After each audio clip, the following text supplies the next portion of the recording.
Hello and welcome to How Money Really Works. I'm as ever Peter Oliver and I'm joined by him. Still Stephen Hope. Hi everybody. Still Stephen Hope. How are you, mate? It feels like just 5 minutes ago we were in each other's clammy, sweaty embrace as Sunderland AFC reached those heady heights of the Europa League last Sunday. And here we are about to talk about money. Exactly. It'd be great if you could qualify exactly what you mean by those sweaty palms, I suppose. But yes, that's exactly where we were the weekend, weren't we? Oh, it was a sweaty clinch, I said, I believe. A sweaty embrace. That's what it was. I tell you what, ladies and gentlemen, you would never guess what our main man in the world of finance's go-to song on the karaoke is. Did you guess? Did you have a guess? Did you have a guess? No, it's not that.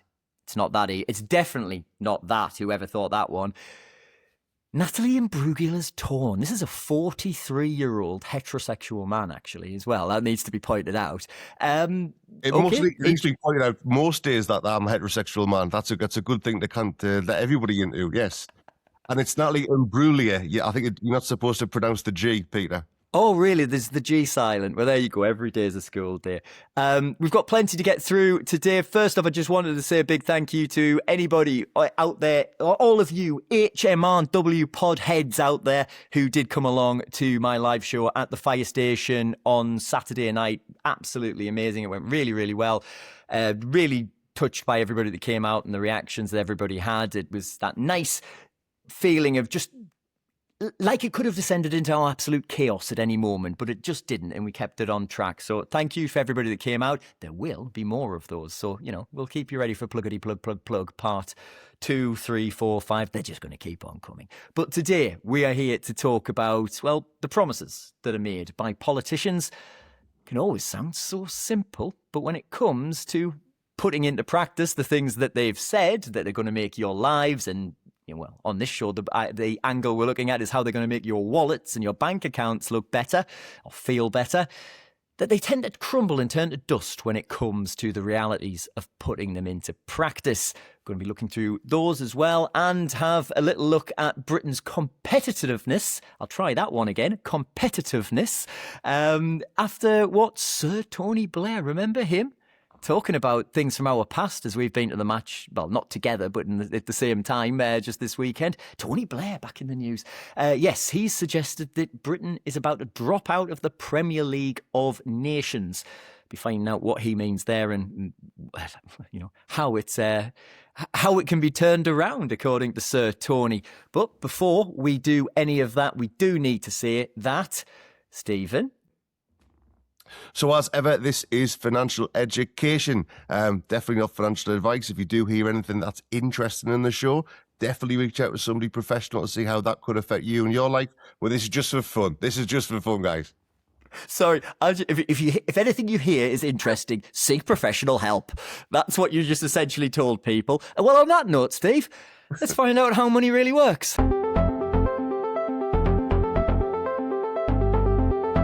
So this week I was driving down and I'm here in a different location. I'm in beautiful sunny Buxton in the centre of the country. We're going to Alton Towers tomorrow, which I'm sure will not be hell on earth in the dizzying heights of heat in the middle of the half-term holiday. But it got me thinking, what can we talk about this week? And Peter, I was thinking about things that politicians say that sound like a good soundbite, but then how that might affect people's finances when they actually come into power, if indeed they ever do. So at the moment, some of the things that I was thinking about were particularly Wes Streeting, and he wants to talk about wealth taxes. And also the latest reform policy was to do with if you do overtime, you get to keep all of your overtime with no tax. Have you heard of that one? Yeah, okay. So, that sounds great. Yeah, well, it does sound great. It's appealing, I think, from a political perspective, you tell me, it's appealing to a particular demographic of people who reform might want to be appealing to, who get up early, go to work, set the alarm clock Britain. That's what I think I've heard Zia Youssef, all these people, or the vast majority of the people in this country who work hard, and they see some kind of injustice in the fact that if they work harder, they take less home. So on the face of it, that sounds good, right? Yeah, of course. I mean, I'm following with you. The simple statements made, I work more, I get more money. That's how it should be. Sounds great. So I haven't had an awful lot of time to kind of drill down into all of the detail about it, but it just sounds like one of these things where it sounds like a great idea, but as soon as human nature and human behavior gets involved, you're going to look to try to game the system. And it's just kind of felt like, from my perspective, asking you, how difficult must it be for politicians to be able to come up with a really detailed idea, but then knowing that it's going to be kind of condensed down into sound bites that ultimately, when it gets to actually delivering it, it's going to be really hard for the people on the ground to actually put that out there? That's all my lot's fault, I'm afraid. I'm also not in my usual location. I've been let out the bunker. I can see daylight. I'm in Braunschweig in Niedersachsen, central Germany. I've been over here interviewing DYT. They're a technology company, Chinese tech company that puts tech into cars. They have a big partnership with Volkswagen out here. So that's what I'm doing. But that's why I'm not in my usual location. But to go back to your question, it really... Do you know when you hear politicians referred to as, oh, he's a great communicator? I've heard this. Yes, right. Great communicator means he says stuff dead simple and is still able to get across a bit of oomph in there. Now, the great ones manage that. Unfortunately, we're a little dry on the ground of great ones these days. So we'll come on to one of them who was always referred to as the great communicator a little later on, but there are a few of them out there who certainly cut through these days with people. You mentioned reform earlier on. Obviously, Nigel Farage has done very, very well. His personal appeal. He is a big old gregarious character. I've interviewed Nigel a few times. He's one of the easiest men in the world to interview because you always get a soundbite from Nigel. And that's why. You might not say anything, but you've always got something to put in your paper, put on your, I can clip up and put into a report that I make. The problem is that these are incredibly complex issues that they're trying to boil down into sound bites for the evening news. When a man or a woman's listening to the evening news and they hear somebody on there who they like and they have a bit of personality about them and they're saying things that they believe in or they think should happen, like you just told me there. If you work harder, if you work more and work harder, you're going to get to keep more of the money you take home. But then when these people come into power, if they come into power, very good caveat to have there because it's very easy to make promises in opposition. When they come into power, nothing really materializes. All of those promises crumble into dust. And that's because the soundbite was just that. It was just a soundbite in those cases. And it's a big old circular situation that essentially both politicians and the media are to blame. Now that I've done my sackcloth and ashes for journalism, what else do you want? Because when we try and explain stuff to you properly, nobody listens. That's the thing. Or they go, oh, I don't like that. I'm turning that off. He said long words about complicated things. So there's the yin. So there's the yin and the yang of it. That yes, politicians have to be able to say things really, really succinctly. The media wants them to say them succinctly, and the media will cut those speeches down if they don't. The politicians and their aides are all aware of that, so they try and work in edit points almost. Now, is that the correct way to communicate with an electorate what they want or need? I don't think so at all. Do I have a better solution? I do not. I am merely saying that that's what's wrong. I don't know how to fix it. But ultimately, that's the idea. But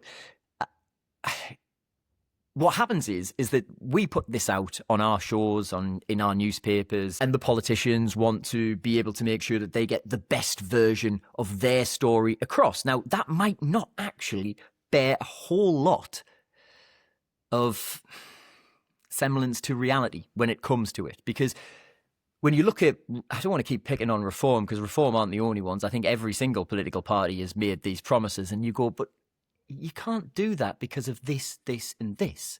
And you're not in charge of being able to change any of that. From my perspective, that was the whole reason to talk about it, because if you go back to again, not relitigating, but going through the last election when it was all about let's just not drop that Mingvar, don't let anything go wrong with the Labour Party in terms of the promises they're going to make. No more taxes, national insurance won't go up, the headline rate of tax won't go up. And I was listening to the debates, and I keep saying I'm not an economist, absolutely not, but I'm just like that, but that element that can't be true, because you're not prepared to have the difficult discussions around what elements of cost you're prepared, all to do with political choice, right? What are the elements that you're prepared to spend less on? And you picked on something about 2 minutes ago there. You don't want to hear the things that people want to be told. They don't want to hear the choices that you have to be made. So it's back to the discussion about being ungovernable, I suppose, isn't it? Until you get somebody who's able to communicate and say, look, everything here, there's going to be some difficult choices to be had, but they are going to be choices. I mean, the particular thing with reform that I found interesting for today's show, I suppose, was overtime. So it's really targeted at workers. Now, that must have been a key political choice for them to make, given that is the demographic that in the last election, Labour said there will be no more taxes on workers. That was the work, because I've got my own business. Clearly, I don't work. So they're quite happy to have a certain portion of the country to be marginalised. And this particular demographic has been fought over so tightly. I just find it very interesting how what was it in Tony Blair's time? Was it Mondio Man? Was that him? Was that Mondio right? Man. But also, I was thinking, as soon as you mentioned that, think this happens in the US as well. Remember Joe the plumber? Yeah. Yep. Okay. So politicians are weird, mate. I've interviewed them for years. I've never met a normal one who's reached any type of level of success. They're all really quite weird. Right. They're necessary because somebody has to be that type of weirdo. Because if normal people did run a country, I don't think it would work. So you need that type of... And some of it's down to incredible amounts of hard work, long hours, and ability to focus on one particular part of the country that needs an issue fixing in it. Obviously, some are better at that than others, and we were still waiting for any good ones to come around for a while. It's been a bit, hasn't it? Not all of them. Not all of them are like that. But the vast majority I meet are really, really strange folks. So they will want to try and align themselves with anything normal. And you've also got to remember that the vast majority of British politicians... Well, I'm going to back this up by going and look at the vast majority of British politicians are from the wealthier backgrounds in Britain. That's not to say that there are not politicians that have, to use probably the vernacular that they would, pulled themselves up by their bootstraps, and just look at the state of the commentary over Angela Rayner. You never get a comment about Angela Rayner without it ever mentioning that she's working class. Mm-hmm. She doesn't help that herself, mind. I mean, she does mention it quite a bit. It's not her dad was a toolmaker just yet, but it's getting there. Same thing with Andy Burnham. Oh, he's normal. He's not. He's a politician. He really is a politician. He's not normal. He's had more changes of identity than David Bowie. Waiting for him to come out after he wins in Makerfield, and he's got an eye patch on and half face painted and a leotard. I mean, granted, that would get him my vote. He had those shorts on and the retro Everton top. Is that not quite close to having lycra on? No? That's, again, these affectations of normality. So that's why because they're weird, they want to try and get in. They're weird. They're weird, and most of them are dead posh, and they want to get in with what they see as normal folk. And they're like, well, I had somebody come round, and he was ever so good. He did all of the work, and it was lovely. I chatted football with him, of all things. Yes, darling, I know. And that is the type of thing when they go, normal people. I remember that man that came round and fixed our toilet. That's what they have in their minds, some of them. So that's why they target people who work in trades, people who work jobs that will have overtime options to them, people who are on staff places.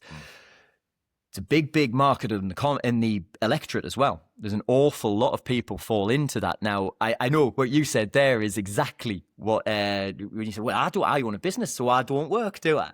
Oh, well, I was being flippant, but it's last election into this one, and we're not even halfway through this particular cycle, and it seems that's a similar.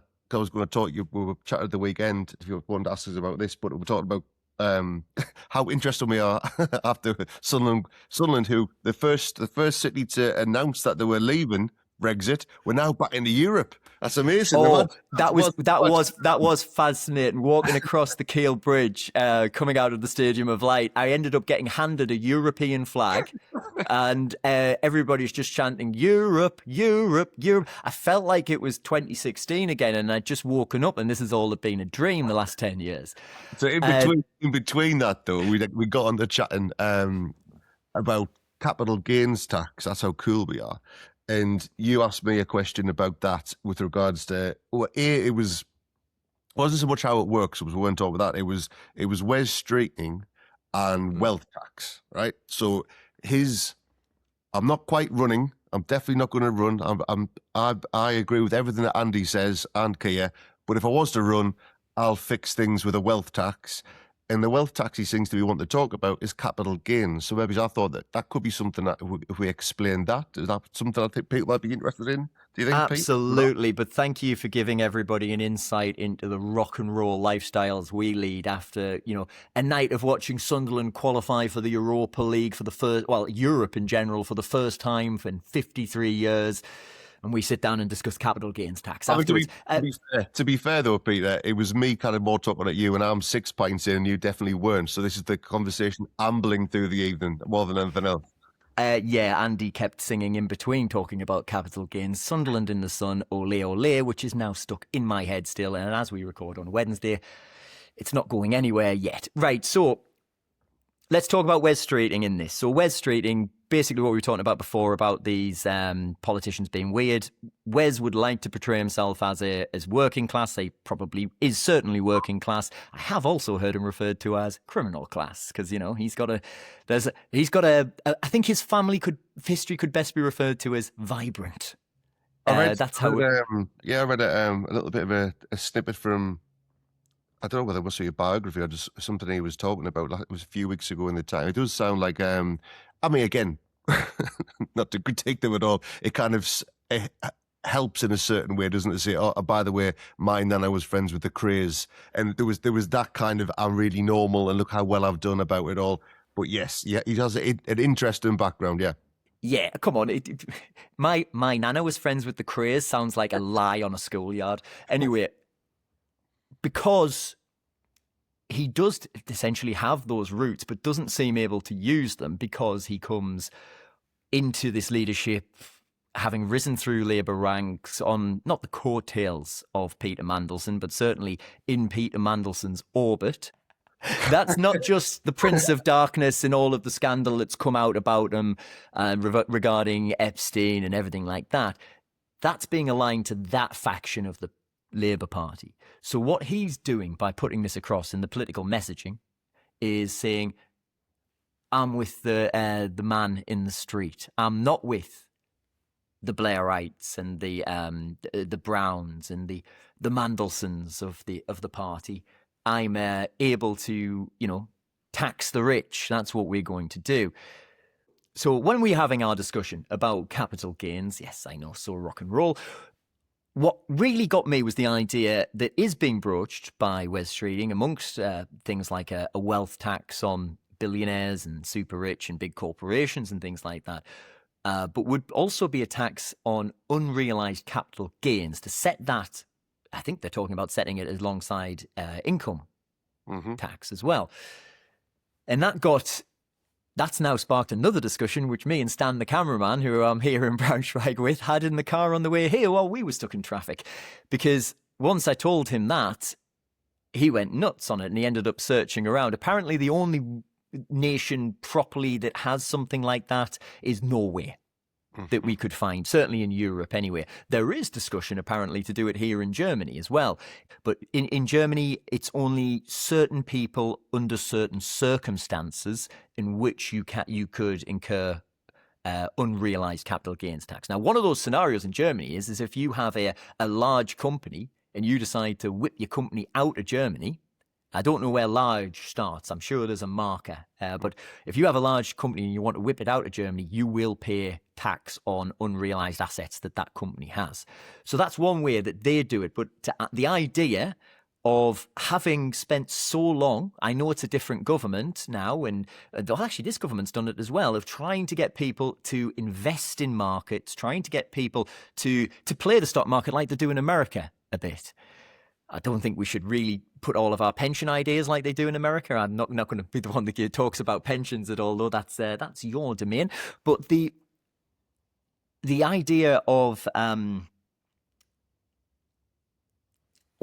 being a personal private investor, having a small portfolio, earning a little bit of cash, and you're seeing it rise and rise and rise, and then whether it's every quarter or every year, the government comes and takes a little bit of that. Now, that doesn't feel very fair to me. That's not to say that I'm some kind of billionaire. I am far from it. I can assure you. But if you've earned that money, you've already paid tax on it. If you've then invested it, you've put it towards the development of something else. To then the one little reward that you get being the dividend or the price of the share rising, to then have that taxed by government does not feel right to me. I think the fundamental bit, that's what, because a lot of this people might even know what a capital gain is. It might be a decent place to start, I suppose. But let's start at the beginning. It's a very good place to start. Yeah, but the idea being that if on the most simplest level, if you use a house as an example, because actually the house, this then gets into some quite deep ideological purity from certain people, especially on the left. We haven't even started on the Greens yet, but the idea that why does one man need more than one house?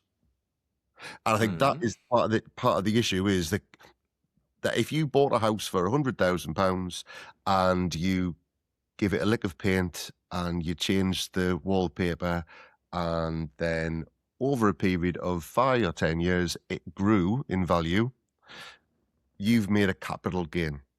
So you've made an amount of money as a profit. Now, every government has a way of calculating how much or how little you're allowed to make before they'll find a way to tax you.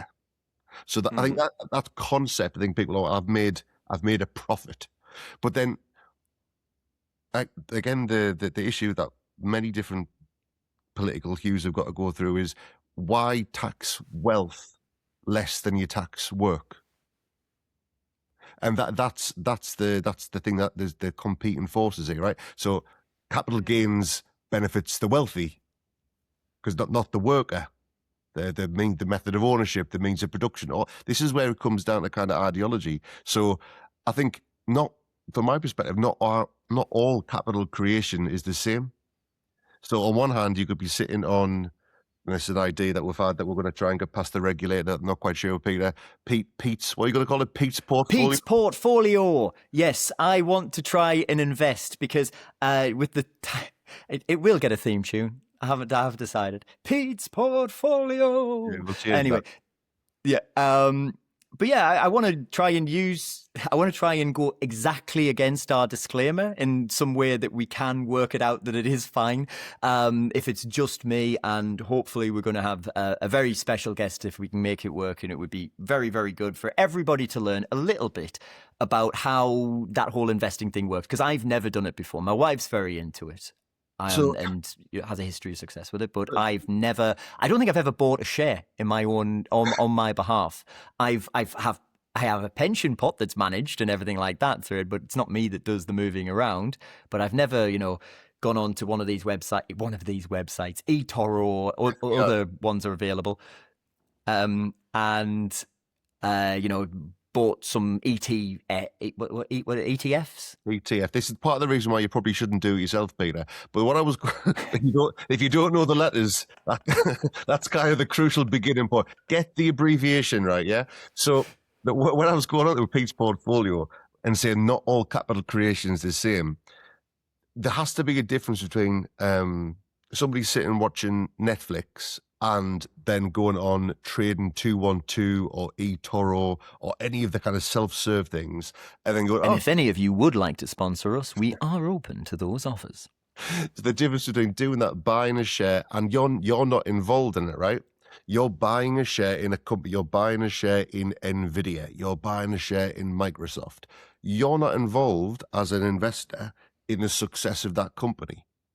But that has to be different to somebody who is entrepreneurial, who's putting the risk in themselves, delayed gratification because they're not taking money out of the company, they're reinvesting it back in. And then ultimately, as like a founder-led business owner, to then be treated exactly the same way and go, well, that's a capital gain, you've made money. But then that's ultimately why capital gains and income tax have always been taxed differently. So if you talk about income tax in the UK anyway, at 20%, 40%, 45% levels, capital gains tax is taxed at either 18% or 24% now. It was actually less than this a while ago. So the idea behind Wes Streeting saying, well, just equalise that, because the people who go to work pay 45% and just tax that the same. But it fundamentally, I'm happy for somebody to kind of not prove us wrong or explain more, but it doesn't take into account the fact that somebody's had to go and do stuff to make that thing happen. I don't know, like it's the equivalent of planting some seeds and growing trees to get apples, or going to Tesco to buy the apples. There is a difference, right? Somebody's had to go and put effort into work to create something. And I just think there's quite a lot of tension there. Politically, between just taxing billionaires. People can possibly comprehend how much a billion is, can they? People who've got billions of pounds compared to millionaires. But when they talk about tax the rich, it's who is to say where does rich begin and who is uber rich? And I guess all this is from a political perspective. It's easier to kind of punch up at the bad guys. The argument, I suppose, some would take is if you then tax too much for some of the uber wealthy, they might just pick up sticks and take their ball and play somewhere else. Interesting times, Peter. Interesting times. It really is. And as I said, though, that is a naked political move from Wes Streeting, who is very much of the right of the Labour Party, to try and go to the left of the Labour Party. I'm just like you guys. I'm also financially illiterate. No, it's him trying to throw an olive branch to them, saying that I'm not just another Blairite. I'm willing to do some actual real change. Not sure, because I don't know enough about it. I was hoping that you would be able to fill this one in. It feels like something that he could say and not enough people question him on it. Mm-hmm. That looks like the right message. This is just thinking of it in a spin doctory type way, and how journalists will receive it when it's said to them, and how that will then be reflected onto the public when they, watch, listen, or read whatever that journalist has put down. But yeah, no, it's just a naked attempt to try and get in with the left of the party. It's the same reason why Andy Burnham has been saying things to try and, whereas previously he'd been talking about, trans issues regarding bathrooms. He now has a very not so clear view on that all of a sudden, when it no longer is the issue he wants to push with a certain set of a certain grouping within his party. So, but that's kind of what they have to do. And as much as I'm going to slag them here, because, I have to deal with them. You get to see the nice polished versions of them. I get to see them in red and tooth and claw sometimes. And sometimes it's quite interesting. Other times it's terrifying. It's hard. It's hard because that's one of the fun things about being a journalist, particularly a British journalist, because we treat our politicians far worse than any other country. I mean, I love that bit when especially when they know they're going to go and they're having to walk into number 10. It's like, Prime Minister, why are you crap at this? Prime Minister, you're going to cry. I love it. I really love it. But yeah, it doesn't, I don't think it helps the discourse, but I do think it keeps them on their toes sometimes. I'd say I agree with you what you said about kind of, not necessarily class warfare, but kind of most people, the sad thing is, I suppose, most people won't understand capital gains tax because other than owning their own house, not many people would own a second property. Some people do, but it's actually quite a small fraction. And also because we haven't got a great, kind of backstory of investing, not many people have that, and therefore stick it to the man who's employing you. You need a small violin to be sad for millionaires who own businesses. I think that's essentially the reason, right? Isn't it? That if you're a worker, sticking it to the man, that's okay. I should get paid. I don't even think it's as deep as looking at the worker and sticking it to the we're not talking about dark satanic mills here. It's about having a baddie, and that's what you need at the most basic levels of manipulative politics, is to be able to go, look, I'm here to try and fix things. I'm the best I can. I've got good intentions. But it's them lot over there that are the problem. And if you can, let's look at it. I mean, just about everybody has a them lot politically, out of the political parties. For some parties, it's migrants. For others, it's billionaires. And, and there's many, many muchnesses in between as well. So that's ultimately what I think it comes down to at the brass tacks is it's very nakedly basic politics of going, don't worry, everybody, I'm here to help you. And the way I'm going to help you is them lot over there, they're the baddies. Now, that's not to say that people who are billionaires are in any way, shape or form fine in my eyes at the moment, because there is an issue where a small amount of people have way too much money. And they're able to keep on building and compounding on that. And they're able to exploit systems that have existed for years through various loopholes and all different types of ways, and that's not right and shouldn't be allowed. But the loophole you're talking about, but they're not the baddies. Still. No, but the loophole you're talking about there is particularly around because that's the easy line, right? And I'm not defending. I do not have a client who's a billionaire, so I don't have that. In the UK, I don't think we have that many billionaires. I think we've got lots of billionaires in America, but we're not taxing them. They're in America, so I don't know how many we've got, but it isn't a huge amount. But when you talk about unrealised gains, that's the loophole they're talking about. But obviously it would also affect people much, much, much, much, much lower down the food chain. So when you say that can't be fair if I'm allowed to make a good decision and my share prices go up and I want to get taxed, but I took the risk, because if it went down, you take the risk that it falls, right?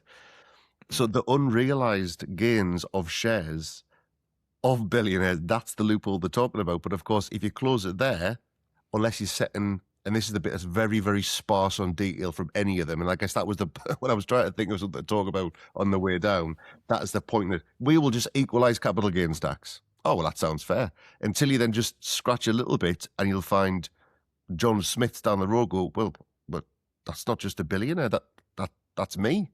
I don't like the sound of that. So that's probably part of the reason why, to round up this particular section of capital gains tax, many, many different governments have toyed with it.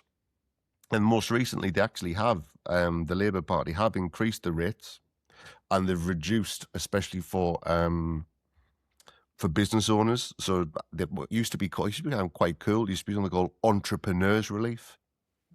Entrepreneurs relief. Now it's called BADA, business asset and disposal relief. It's like the most Keir Starmer related title, like just process driven. So they have changed, and if anyone's interested, we could go into that in the future as well. What are those numbers? But ultimately, it's the type of thing where it's a cheap, to use a wrestling line, a cheap pop. You get a cheap kind of, well, that sounds like a good idea. However, when it comes down to actually getting it into legislation, and then the accountants say, Well, you do know if we do that we just move this over here and just say it when it actually comes down to kind of the planning that you can do. It's quite difficult to achieve, I think. Tony Blair. Do you? He's Well, next. before we get to Tony, do you think if Wes Streeting gets in, it's a big if, that will actually happen? I No. don't. No. All right, then, let's. No. How? No. Okay, Howard, let's go and talk about Tony Blair.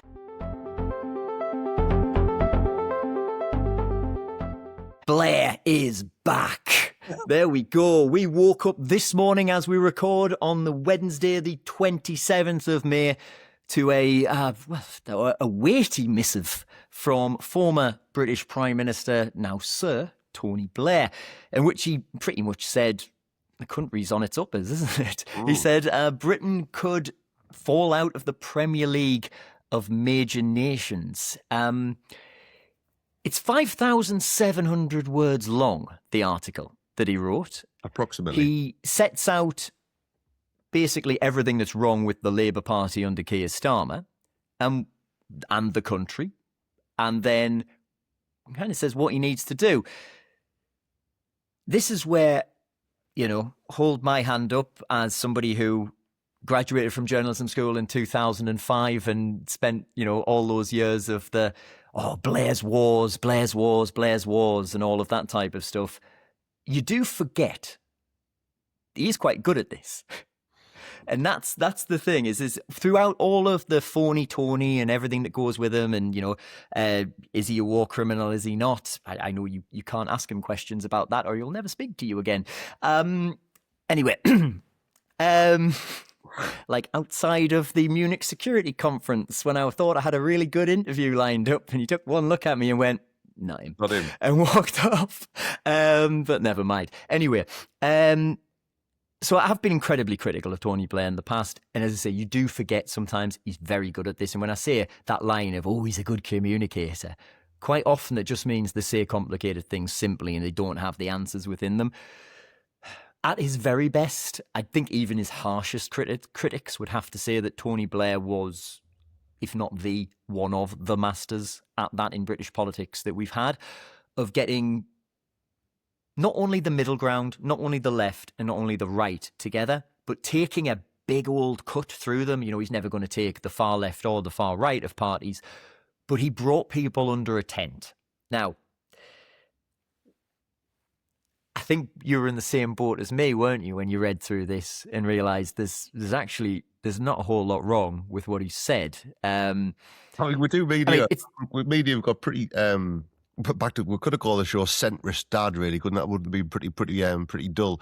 But reading bits of it, I haven't read all of it, but reading kind of the extracts I read in the Times, it's quite difficult to disagree with big chunks of it, and I think it'd be quite difficult for some right of centre Tories to disagree with it as well, which then makes it really, really hard if you're Keir Starmer in the left, because the main things, again, I think we should probably do a little bit different, specifically on the financials around it. We've got a bit more time, but the stuff around being wedded to net zero and the fact that we've got the most expensive electricity energy prices basically in the Western world at a time when the real opportunity for any country is going to be who's going to harness AI and data centers and all of this stuff that's like really, really super energy intensive.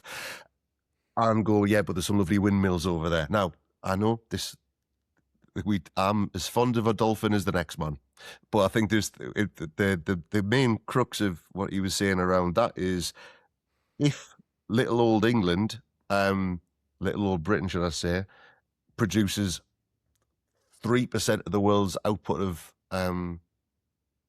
nasty stuff in terms of the greenhouse gases, etc., and the big beasts of USA, China, and India produce 50% and they're filling their boots when it comes to oil, and they're going to get cheap energy and they're going to get ahead. Look, I can hear that. We've both got children, and you worry about the future. But as an act of, basically, as far as I can see, what you're saying, as an act of kind of self-flagellation to say, well, we can lead the world on this, while simultaneously making the very people who they want to vote for them poorer, just sounds mad. And so a lot of it just seems very sensible. Yeah, it's I am going to come in there on the climate stuff, right? That is probably, and this is just me as somebody who's watched the Labour Party and Conservative Party, Lib Dems not that much, watched British politics for a while now. Tony Blair hates Ed Miliband. He hates him. They didn't really want them around, him or David. Well, David probably more than Ed, but they don't like Ed Miliband.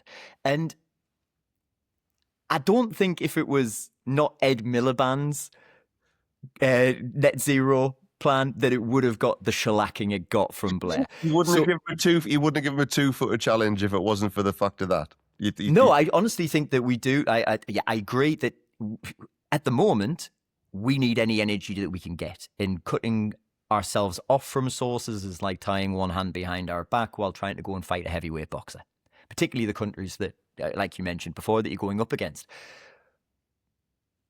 But why doesn't Britain try and develop the things that we need from renewable energy, battery technology, the ability to store energy that is generated? Because if you can do that, then the whole argument of, oh, well, what do you do when the sun doesn't shine and the wind doesn't blow, goes out the window because you've got it stored. So instead of going, let's just ditch net zero entirely, you need to be looking at things like either battery technology or small, and this is only my opinion, okay? I've done a few stories on these type of things, or those smaller nuclear-powered power stations, things like thorium. Now, I know they come with their own risks and costs and everything like that, but those costs are a short-term upfront cost. I know it takes a long time to build a nuclear power plant, but the short-term really costs that you have to outlay compared to what we're staring down the barrel of right now. I still though, I don't think that gets the kicking it gets if it's not Ed Miliband, because he's still red Ed in many people's eyes, So that's why I'm going to go with that.